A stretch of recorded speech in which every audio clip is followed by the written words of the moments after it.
Estimados amigos, nuevamente en Plataforma Democrática, en su último programa del año, aquel en donde desde un punto de vista plural analizamos el acontecer nacional. Recordamos a todos ustedes que este es un programa que se transmite por el canal BHTV de Cable Más y las redes sociales de la Coordinadora Republicana.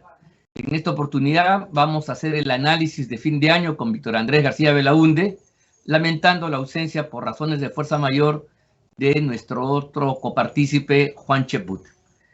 Empecemos diciendo que este es un año complicado, era el año del Bicentenario, un año fausto, un año en el cual debería haber una suerte en paralelo a las conmemoraciones patrias de naturaleza oficial, una reflexión sobre la trayectoria de la República a lo largo de 200 años, a lo largo de estos 2 siglos. Sin embargo, ha sido un año que termina con mucha aprensión.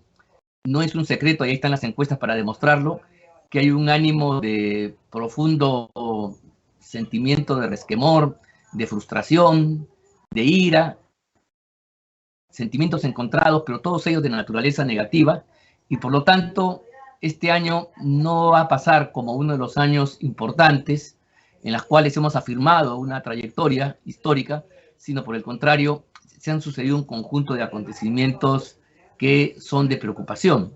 Sin duda alguna, el hecho más importante ha sido el ascenso a partir del 28 de julio de este año que termina, de Pedro Castillo y su gobierno, con las características que hemos nosotros ya analizado en diversas oportunidades, arroja hasta la fecha, un poco más allá de los 100 días, un resultado absolutamente precario, para no ya hablar con términos más enfáticos como desastroso, caótico o cosas por el estilo.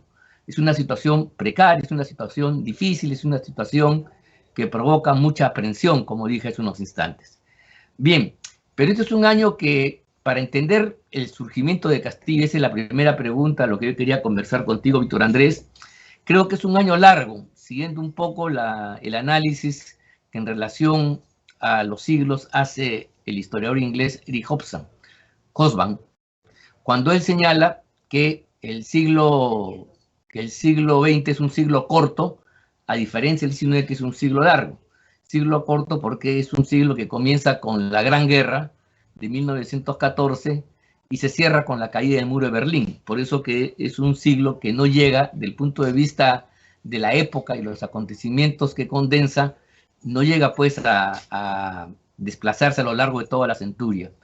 En cambio, el siglo XIX es un siglo largo porque evidentemente pues tiene sus raíces en la Revolución Francesa en el siglo XVIII. Aquí también podríamos decir lo propio si es que pensamos que el surgimiento de Castillo tiene como sus antecedentes inmediatos las jornadas de noviembre del año 2020, en la cual, a raíz de la caída de Vizcarra por una vacancia por incapacidad moral que el Congreso de entonces estableció, se produjo una gran movilización que impidió que el presidente constitucional Merino y su gabinete, presidido por Antero Flores Arauz, pudieran establecerse, y a los 5 días se produjo su lamentable renuncia. Esto se produjo porque hubo una acción combinada, y esto lo hemos conversado ya en otras oportunidades, de una acción gubernamental que el propio Vizcarra, todavía con mucho poder dentro del aparato del Estado, comandó, dirigió, donde la prensa se sumó a esta campaña de desprestigio de las instituciones y una campaña cerril, una campaña obcecada, una campaña denigratoria contra el presidente Merino, y el abuso de las turbas callejeras que buscaron el enfrentamiento para provocar las víctimas que terminarían por deslegitimar el gobierno de Merino. Es en esa correlación de fuerzas, es ese imaginario, ese sentido común, digamos, el que en última instancia va a permitir que Pedro Castillo sea el que gane la presidencia de la República. Esta correlación de fuerzas y el sentido común que se monta sobre ella es de un giro a la izquierda, pero los candidatos más vinculados al vizcarrismo empezaron a caer uno a uno por distintas razones. Recordemos cómo se desploma la candidatura de Guzmán del Partido Morado, la candidatura de la señora Mendoza tampoco cuaja, se desinfla muy rápidamente Forsyth, y el propio candidato de Acción Popular estaba vinculado a estas tesis, a esta actitud, tampoco logra agarrar pista y por lo tanto casi de la nada aparece Castillo. Yo quería preguntarte a ti si tú más o menos concuerdas con esta visión que nos permite entender los acontecimientos actuales a la luz de lo ocurrido hace ya unos meses atrás a lo largo del primer semestre del año 2021 y quizás en el hecho original de la caída de y el ascenso totalmente truculento, totalmente arbitrario del señor Sagasti, el cual es el que conduce las elecciones y produce el resultado que todos conocemos. ¿Tú crees que ahí están las raíces o no de lo que permitiría explicar la coyuntura presente? Víctor Andrés. ¿Qué tal, Ángel? ¿Qué tal? Buenos días y muy agradable otra vez estar contigo conversando estos temas tan complejos y de tanta actualidad, ¿no? Y al final del año prácticamente, ¿no? Así es. Yo te diría que recogiendo lo que decía el pensador inglés que tú has citado, yo te diría que ha habido siglos cortos y siglos largos, ¿no? Un siglo corto fue el siglo XV, por ejemplo, donde cayó Constantinopla. Ya. Yo creo que ahí el siglo fue cortísimo, porque el mundo cambió. El mundo cambió y la desidia, el egoísmo, la falta de visión de Occidente, del mundo cristiano, que dejó sola a Constantinopla sin ningún tipo de apoyo ante un asedio que llevaba varios años, permitió pues que Constantinopla caiga y cambie el mundo totalmente, ¿no? Y si no es porque después en las afueras de Viena son rechazados los turcos, otomanos, musulmanes, etc., Europa sería hoy día toda musulmán, ¿no? Entonces yo creo que ese siglo fue, a mi modo de ver, muy importante, corto y trágico para nuestras culturas, ¿no? Ahora bien, volviendo al tiempo presente, yo te diría que yo creo que la crisis la empiezan lamentablemente con Kuczynski, claro. Apoyo desenfrenado a Kuczynski, una persona que no era un empresario, no era, que era un comisionista, un lobista, un hombre de relaciones públicas, talentoso, pero dedicado a eso. Nunca tuvo una empresa, Westfield era una empresa unipersonal, nunca pagó planillas, siempre vivió de la relación personal, comercial, de las asesorías y de las comisiones que cobraba para colocar negocios, ¿no? Un hombre, un viajero que colocaba negocios, pasaba la voz, que colocaba negocios. Bueno, y claro, y pretender que este señor, a casi los 80 años, gobierna un país tan complejo, tan complicado como el Perú, era realmente una aventura, ¿no? Una aventura, un riesgo. Apoyado, lamentablemente, por todos los medios que luego apoyaron a Vizcarra, atacaron a Merino y volvieron a apoyar a Sagasti, ¿no? Entonces, todos los medios y un sector importante de la opinión pública que casi lo eligen. Yo diría que desde el año, y apoyado más por el gobierno saliente de Humala, ¿no? Yo te diría que desde el año 39 no lograba un presidente saliente dejar a un amigo como presidente entrante. Y se logró con PPK, porque tuvo el apoyo del gobierno saliente y de todos los medios de comunicación. Fue un apoyo masivo, casi como el que tuvo Manuel Prado Ugarteche en el año 39. Y en este caso logró imponerse, porque algo parecido, no tan parecido, pero parecido en el sentido de del apoyo de un sector, no del gobierno saliente, fue el año 90 con Vargas Llosa, pero no ganó. Perdió por poco, pero perdió. Entonces yo te diría que la tragedia del Perú empieza allí, ¿no? Por apoyar a un señor que no podía ser presidente, a pesar que era un hombre formado, académico, en una serie de condiciones, pero no estaba hecho para el cargo, ni por la edad, ni por la trayectoria. Y luego se eligen pues a Vizcarra de vicepresidente al azar, por poner a un provinciano, ¿no? Como si los provincianos todos fuesen como Vizcarra, ¿no? Y sin medir las consecuencias. Hay que decir que Kuczynski decía que estos son mis dos pólizas de seguro, pero él sabía que a esa edad tenías que tener un vicepresidente, no un provinciano, sino un hombre capaz, leal, conocedor del país, que tú lo conozcas. O sea, tu vicepresidente, tú lo eliges porque tú lo conoces, no eliges a cualquiera. O sea, esa improvisación, esa irresponsabilidad es un poco lo que ha pasado ahora, que Cerrón quería un candidato a la presidencia para que su partido tenga vigencia y escogió a cualquiera. No se puede escoger a cualquiera para hacer política, menos en el Perú. O sea, esas son las desgracias del país. Y luego, Kuczynski, por supuesto, se manejó muy mal, mintió, engañó, ocultó, salieron informaciones de sus vinculaciones, cuando era ministro, de sus favores, bueno, y se quedó Vizcarra, que resultó siendo tóxico, ¿no? Y más dañino inclusive que el propio Kuczynski. Y lógicamente Vizcarra disuelve el Congreso inconstitucionalmente, con el apoyo de casi todos, y luego el Congreso, que él creyó que iba a ser su hijastro, o su hijo, resultó siendo su hijastro, y lo disolvió a él, lo vacó a él.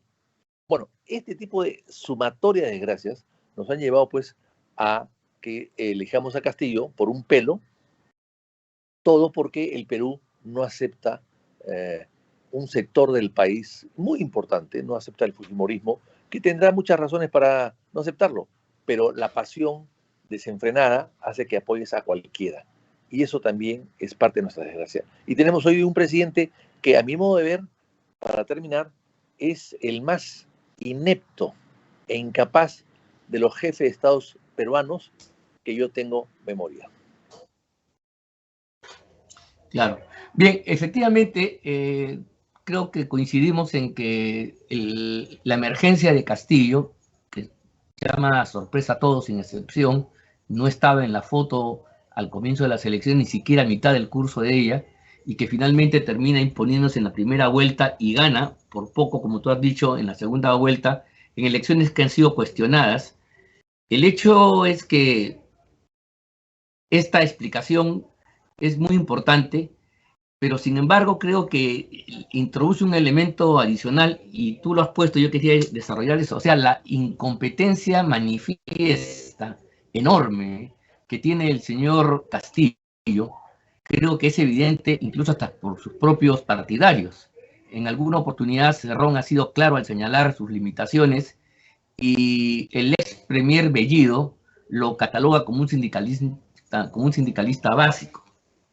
Creo que estas concepciones nos exoneran a nosotros de mayores comentarios al respecto, pero además de la incompetencia, ha demostrado una faceta que no la teníamos nosotros avistada anteriormente, que es esta proclividad a estar metidos en una serie de asuntos turbios, por decirlo menos, en los cuales concurren lobistas, personajes que están buscando cómo saquear las arcas del Estado, y en el centro de todas estas articulaciones está ni más ni menos que el presidente Castillo, que ni siquiera se cuida por mantener en alto la dignidad del cargo que está ostentando.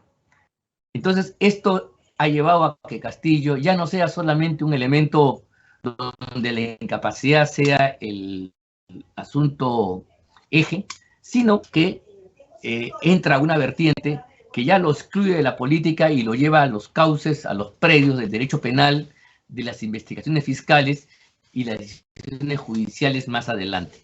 Entonces estaríamos ante un personaje que viniendo del campo, viniendo del Perú profundo,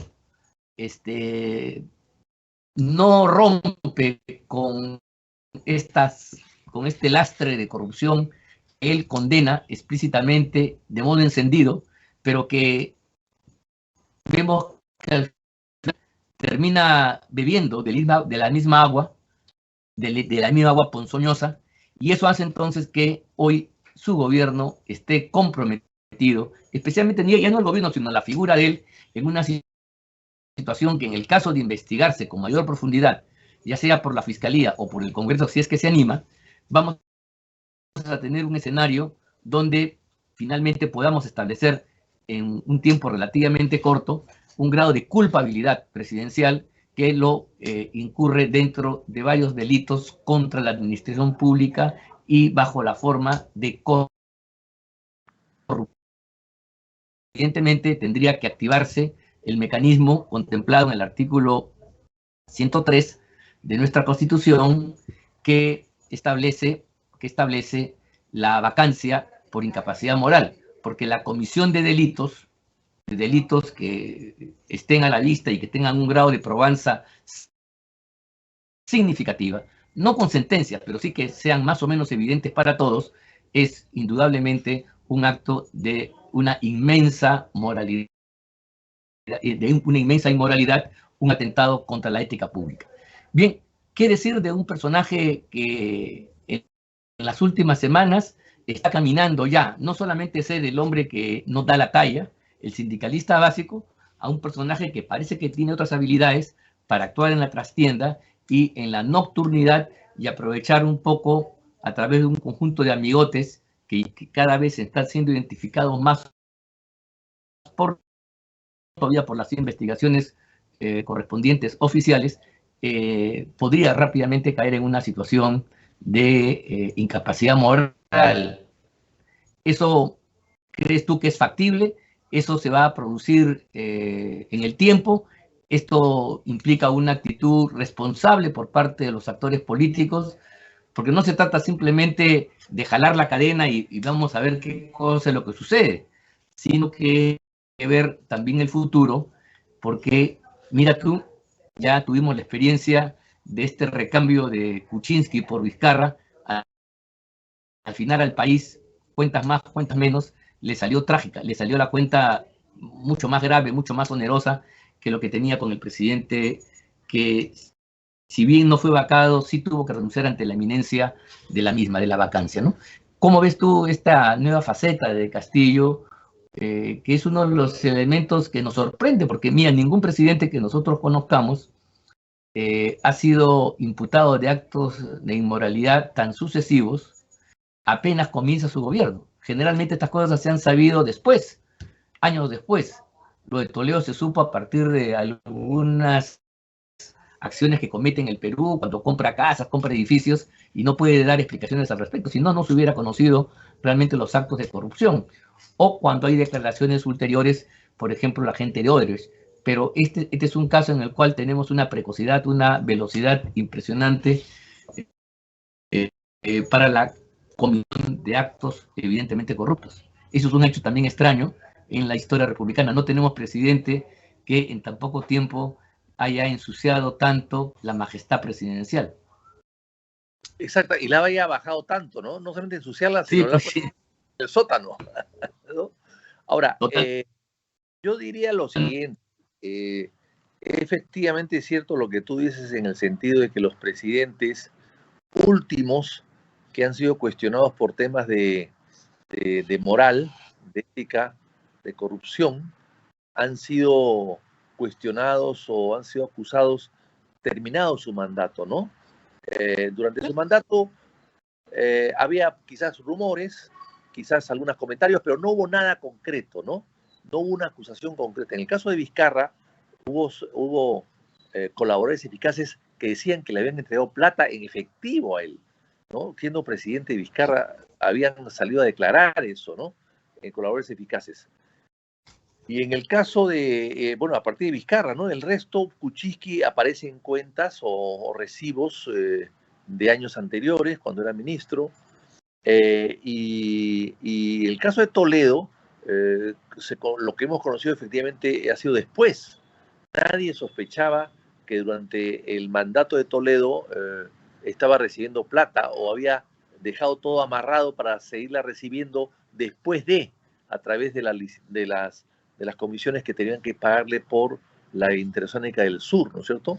Dejó amarrado todo para seguir recibiendo plata después.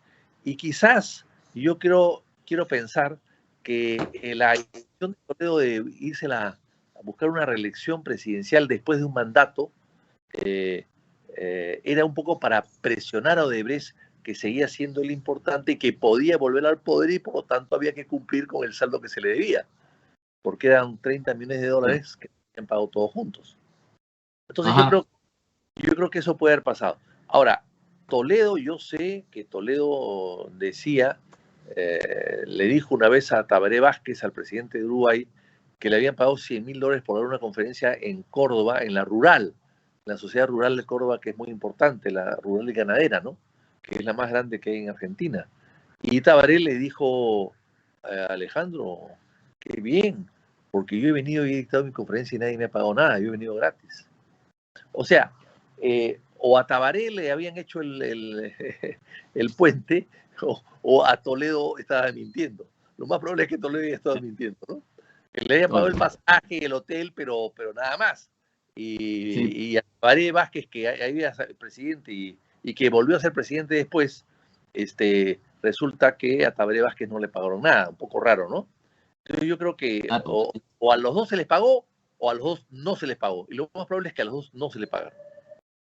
Entonces Toledo vivía con ese cuento de que le pagaban $100.000 por cada conferencia y debido a eso pues tenía el dinero que tenía y el tren de vida que tenía y las propiedades que compró. Y evidentemente el tiempo demostró que eso no era verdad. Entonces, volviendo a lo anterior, sí, yo creo que la incapacidad moral es una norma constitucional que tiene 182 años de vigencia, que nunca se ha usado antes, hasta con Fujimori prácticamente fue la primera vez, porque las ausencias de poder o las vacancias, entre comillas, de José de la Riva Boero y Sánchez Boquete y de Guillermo Billinburg fueron diferentes y en otros contextos y en otras épocas. Entonces la primera ha sido con Fujimori realmente, y quizás fue un exceso porque él ya había renunciado. Claro, renunció por fax. Otros dicen que la carta se le entregó al edecán, el edecán llegó tarde, el fax llegó primero. Pero el asunto es que se dio con Fujimori por la indignación que significó que un presidente de la República renuncie por fax desde el extranjero, ¿no? Es decir, los presidentes renuncian en su país y luego se van al extranjero. Ahí está pues el caso de González de Lozada, de Goñi en Bolivia, en caso de la Rúa, en caso del propio Evo Morales. Renuncias y te vas. Y si quieres renuncias cerca de la frontera, pero dentro de tu país, y después te vas. En el caso de Fujimori no, se fue y renunció por fax desde el Japón. Algo indigno, evidentemente, y era para muchos una inconducta, y por tanto se le vacó. Luego viene la vacancia de Vizcarra. Pero en realidad y tú lo sabes mejor que yo, Ángel, esta facultad es un escape que tiene la Constitución para salir de una crisis. Claro, ¿por qué? Porque las crisis que se producían antes de la primera vacancia de Fujimori se resolvían a través del golpe militar. Cuando había una crisis política, los militares solucionaban el problema. No había que recurrir a la Constitución. Los militares solucionan el problema. Y ahí están la cantidad de golpes militares que han habido en estos 182 años. Pero claro, habiendo este artículo y ya no habiendo esa posibilidad de golpe militar, la crisis la solucionas aplicando este artículo. Por eso que lo aplicaron para Fujimori y luego para Vizcarra. Hay una crisis y la solucionas de ese momento, de esa manera. Ya no cuentas con el ejército para nada. Simplemente el Congreso se encarga de darle una solución. Buena o mala, eso es otro problema, pero le da una solución a una crisis. Y eso es lo que ha pasado en el Perú. Y eso es lo que puede volver a pasar ahora. Yo no creo que el señor Castillo, con la incapacidad manifiesta que tiene, siendo un hombre básico, conforme lo dijo Bellido, frase célebre de Bellido, rescatable 100%, no creo que dure 5 años. Va a ser muy difícil que dure 5 años, salvo se ilumine, el señor baje a su a su mente y a su alma y logre transformarlo. Pero si no es así, lo veo difícil que dé de sí, ¿no? Y que pueda cambiar y mejorar y ser un buen presidente. Y si no es así, pues evidentemente va a ser difícil que se sostenga y o renuncia o lamentablemente la vacancia se le viene en cualquier momento, ¿no? Sí, sí, sí, porque la precariedad ha llegado a niveles casi absolutos y porque solamente un milagro podría efectivamente hacer que la cosa se estabilice en un sentido positivo para él, en primer lugar, y de alguna manera para el país, de modo tal que baje la tensión política en algún grado y de esa manera pueda culminar. Pero claro, 5 años, cuando 100 días han sido pues desastrosos, han sido azarosos, han sido inclementes, resulta pues un tiempo larguísimo, ¿no? 5 años en la vida de un país no es mucho, pero en los acontecimientos de la vida política parecen de veras siglos. Entonces, que pueda sobrevivir 5 años parece difícil a la luz de lo que hemos visto en estos meses, y dicen que para muestra basta un botón, dice el dicho popular. Ahora bien, yo quería ahora ya para ir terminando esta reflexión, ¿cómo visualizamos el próximo año que viene? El próximo año que viene, según los indicadores económicos, según los analistas que hacen las proyecciones, el Perú no va a tener una inversión importante desde el punto de vista público ni privado. Entonces, el crecimiento que se viene dando, que en el fondo es producto del rebote, en la medida que hemos caído tan bajo, se produce como una pelota, un ascenso que puede causar algún tipo de espejismo, pero es una consecuencia de la caída anterior. Cuando se cae mucho, el paso siguiente es un paso hacia arriba, y ese paso hacia arriba, mirados en términos absolutos, es importante. Ahora bien, el Perú está viviendo una coyuntura mundial de buenos precios de los minerales, lo cual hace que la caja fiscal no esté en una situación de falencia, sino al contrario, de superávit, cosa que le daría al gobierno oportunidad para poder asentarse, realizar las obras y a llevar adelante las transformaciones que más o menos quiere. Pero el otro problema es que si no se produce la inversión correspondiente, sea público o privada, en la calidad, monto y características que se necesita, el proceso reproductivo del país no va a tener continuidad y en consecuencia vamos a llegar a una situación muy crítica en los próximos meses. Porque si bien estamos saliendo de una caída muy grave, que no es ocasionable ni culpa de Castillo, porque eso viene de la época de Vizcarra, el problema es que Castillo no hace nada para poder remontar, más aún, lo que hace es generar más ruido político, más bulla, y esta bulla entonces ahuyenta a los actores que juegan en el mercado, hace que se disparen los precios de la moneda extranjera, de los combustibles, de los productos de primera necesidad, y empobrece más y más al Perú, que ya ha sido golpeado el año pasado con la pandemia y la crisis económica. Esa doble crisis que golpea a los peruanos no es revertida por el gobierno de Castillo, sino en alguna medida la profundiza. Entonces, ¿cuál es el horizonte que viene para el año 2022? El año 2022 va a ser un año importante porque vamos a cumplir 200 años en que los peruanos asumimos, después del triunfo sanmartiniano, después de la llegada de la corriente libertadora del sur, los peruanos asumimos la conducción de nuestros destinos, y el 20 de septiembre, como tú recuerdas, va a cumplir 200 años, del año 1822, se instaló el primer Congreso de la República, Congreso Constituyente, elegido por los pueblos, que en ese momento eran libres y estaban bajo dominio patriota, y donde no había la presencia de los ejércitos realistas que tendrán que esperar hasta el año 24 para ser derrotados en Junín y Ayacucho sucesivamente. Bien, este es un año entonces de la República también, porque hacia fines de año, 7 de diciembre, se publica las bases de la Constitución que habían sido aprobadas en la sesión del día anterior, el día 16, y ahí la definición en el artículo 3 de las bases es que la nación será la República Peruana.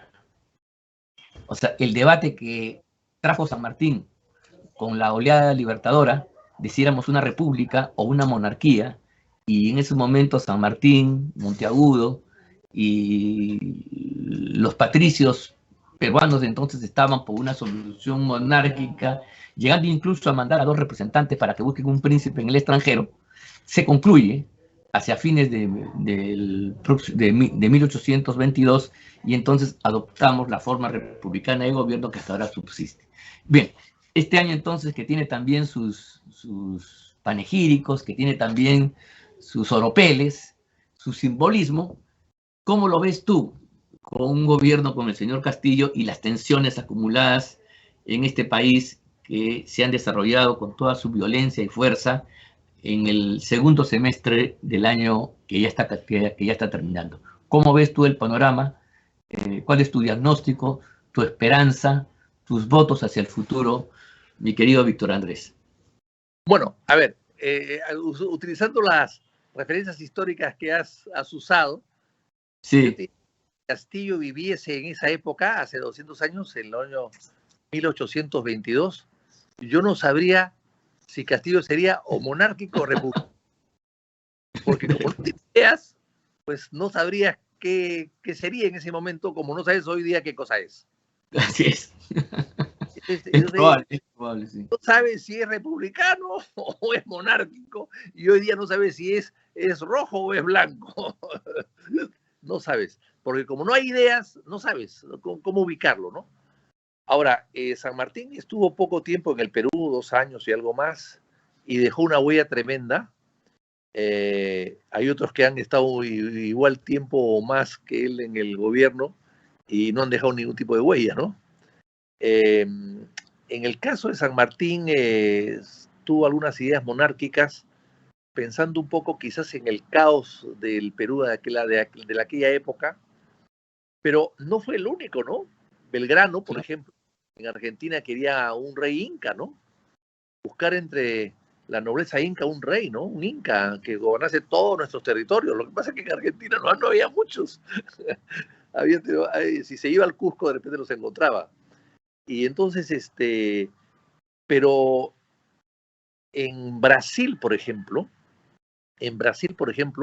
que no hubo prácticamente guerra de independencia, y creció como creció y ganó terrenos y se hizo un imperio gracias a que fue monarquía, hasta todo el siglo XIX prácticamente, hasta entrado el siglo XX, ¿no? La inteligencia del rey portugués, que a mi modo de ver siempre ha sido más inteligente que los reyes españoles, fue trasladar toda su corte a Río, fundaron la ciudad de Petrópolis y ahí se instalaron.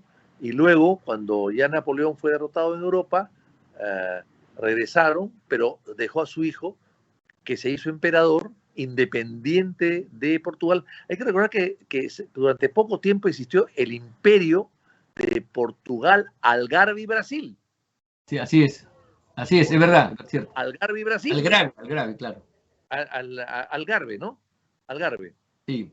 Que es una zona sur de Portugal, donde hay unas lindas playas, ¿no? Bueno, y entonces que está cerca a la parte de Andalucía, ¿no? Colinda con Andalucía, con Huesca, con Cádiz, etcétera.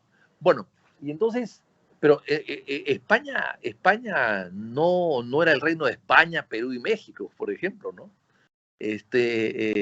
A pesar de que nos elevó a la categoría un poco superior de reinos porque tuvimos representantes en el Congreso de Cádiz, pero aún así no estuvimos a esa categoría y sobre todo los reyes españoles tuvieron una actuación vergonzosa, se entregaron a Napoleón, estuvieron presos en un palacio de Loira, de Tallerdán, los 2 reyes, padre e hijo, Carlos y Fernando VII, y claro, y después, para abdicar a favor de José I, José Bonaparte, y luego recuperaron su trono. Claro, ellos sufrieron ese tipo de vejamen, ¿no? Indignos para unos reyes. Pero el portugués simplemente se trasladó a Brasil y eso cambió la historia de Brasil.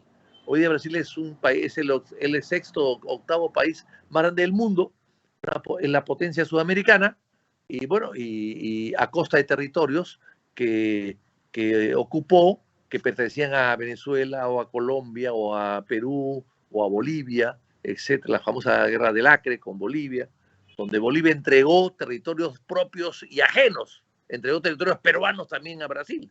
En fin, esa es la soledad boliviana pues, que la gente no quiere recordar.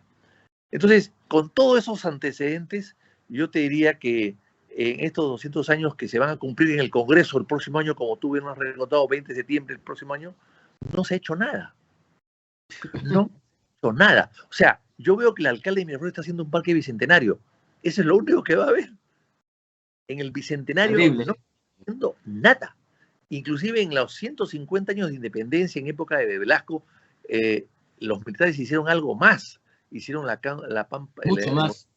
a la Pampa de la Quinoa, publicaron muchos libros vinculados a la República, a la independencia, pero hoy día, ¿qué se ha hecho? Nada. Y eso es responsabilidad de Sagasti, de Vizcarra y por supuesto de Castillo, que no se dan cuenta que el aniversario que se cumple es muy importante, pero para ellos no es importante. Entonces yo creo que acá hay que tomar en cuenta eso. Y finalmente, la parte económica. Yo creo que sí había un rebote, como tú bien dices. El próximo año va a ser complicado y difícil. Las exportaciones peruanas a la China, por ejemplo, han bajado 35%.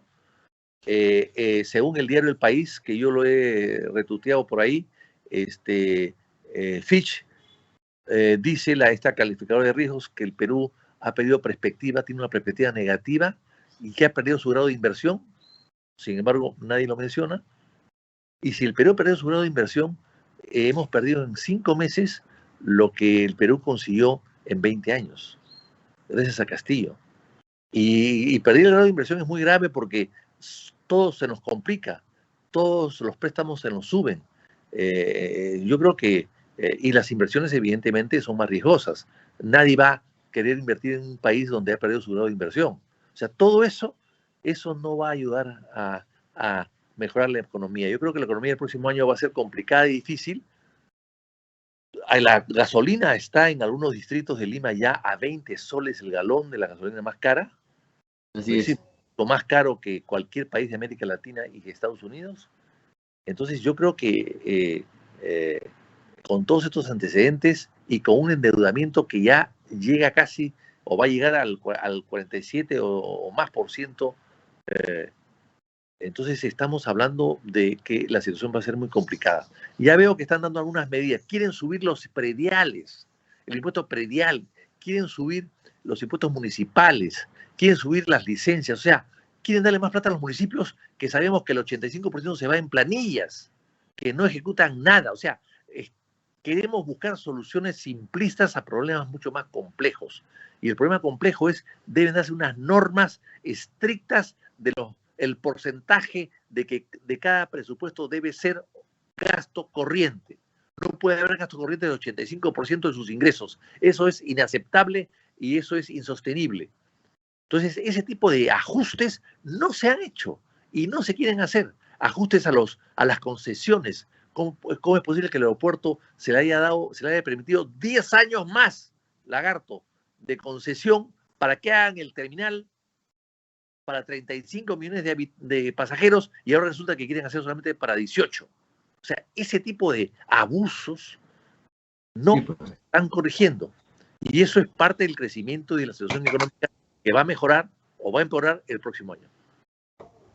Bien, cierto, el panorama siempre se pinta complejo, difícil, y el sentimiento de pesar que la gente tiene ahora sin duda es fundado. Yo creo que en eso hay que estar muy claros. Quería decir ya para terminar de que la experiencia monárquica también, y Agustín Iturbide, que fue el que declaró el general mexicano que había contribuido en su tiempo a develar la rebelión del Grito de Dolores, encabezado por Hidalgo, Allende y otros patriotas, y que es la fecha conmemorativa de la independencia de México.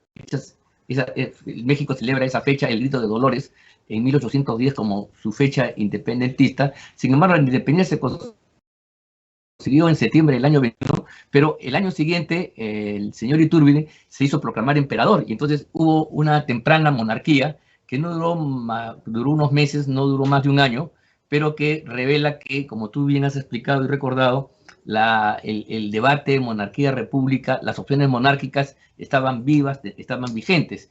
Y hablando de México, hay que recordar también que en un momento determinado un sector de la clase hegemónica mexicana, consciente de que había fracasado la independencia y el proyecto republicano, se pone de acuerdo con Napoleón III, el sobrino del gran conde, y traen a un emperador, a Maximiliano, el cual va a terminar siendo fusilado en Querétaro, como todos sabemos, ¿no? Y enfrentado al gobierno del que fuera uno de los grandes presidentes mexicanos, Benito Juárez. Pero en fin, esa es la historia de nuestra patria. Sí, el año 22 además creo que es un año de crisis económica, pero también habría que anotar ya para terminar de que va a ser un año donde yo sí creo que la movilización popular, el descontento social, a partir de las propias demandas y exigencias, del deterioro, de la precariedad de las condiciones de vida, va a hacer que se incendie y tengamos un año no solamente deprimido en lo económico, sino conflictivo en lo social. Y eso va a enrarecer sin duda la escena política y ver cómo el gobierno se mantiene en ese juego de tormenta. Pero todo lo que estamos aquí señalando nos hace mirar el próximo año 2022 con sumo cuidado y con mucha preocupación. Pero en fin, así son los retos, tenemos que enfrentarlo. Nosotros con este programa estamos dando punto final al fin de año. Iniciaremos un nuevo ciclo a partir del próximo con Plataforma Democrática, y queremos entonces agradecerle a todos ustedes que nos han seguido durante todas las semanas, nos han hecho llegar sus opiniones, sus críticas, sus puntos de vista, agradecerles por esa actitud y comprensión, y desearles, por supuesto, todo lo mejor para el próximo año 2022. A pesar de las dificultades que estamos aquí dibujando y señalando, creemos que debe haber un optimismo que nace de lo más profundo de nosotros mismos, de la convicción que como pueblo hemos pasado momentos sumamente difíciles en la historia nacional, pero que ahí estamos, magullados, resentidos, golpeados, pero ahí estamos, dándole, y entonces no creo yo que en esta oportunidad las dificultades que se avisoran van a hacer cambiar la cosa. Y la actitud entonces será siempre mirar hacia adelante, como decía el presidente Fernando Belaúnde, y la creencia que los problemas del Perú, el Perú es mucho más grande que cualquiera de sus problemas. Muy agradecidos a ustedes, un feliz año también a ti, para Víctor Andrés, a ti y tu familia, y a todos los amigos que nos están escuchando. Hasta la semana posterior al mes de enero, en el cual estaremos retomando su programa Plataforma Democrática. Muchas gracias y buenos días, o buenas tardes, mejor dicho. Muchas gracias.